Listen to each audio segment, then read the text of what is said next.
شروع اللہ کے نام سے جو بڑا مہربان نہایت رحم والا ہے۔ ان فرشتوں کی قسم جو ڈوب کر کھینچ لیتے ہیں اور ان کی جو آسانی سے کھول دیتے ہیں اور ان کی جو تیرتے پھرتے ہیں، پھر لپک کر آگے بڑھتے ہیں، پھر دنیا کے کاموں کا انتظام کرتے ہیں کہ وہ دن آ کر رہے گا جس دن زمین کو بھونچال آئے گا، پھر اس کے پیچھے اور بھونچال آئے گا۔ اس دن لوگوں کے دل خائف ہو رہے ہوں گے اور آنکھیں جھکی ہوئی۔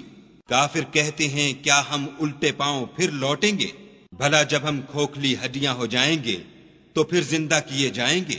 کہتے ہیں کہ یہ لوٹنا تو موجب زیاں ہے، وہ تو صرف ایک ڈانٹ ہوگی۔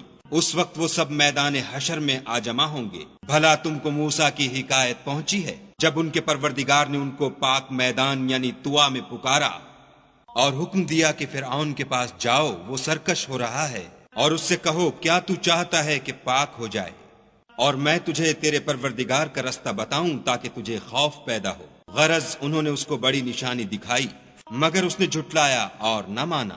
پھر لوٹ گیا اور تدبیریں کرنے لگا اور لوگوں کو اکٹھا کیا اور پکارا، کہنے لگا کہ تمہارا سب سے بڑا مالک میں ہوں۔ تو خدا نے اس کو دنیا اور آخرت دونوں کے عذاب میں پکڑ لیا۔ جو شخص خدا سے ڈر رکھتا ہے اس کے لیے اس قصے میں عبرت ہے۔ بھلا تمہارا بنانا مشکل ہے یا آسمان کا؟ اسی نے اس کو بنایا، اس کی چھت کو اونچا کیا، پھر اسے برابر کر دیا، اور اسی نے رات تاریک بنائی اور دن کو دھوپ نکالی، اور اس کے بعد زمین کو پھیلا دیا۔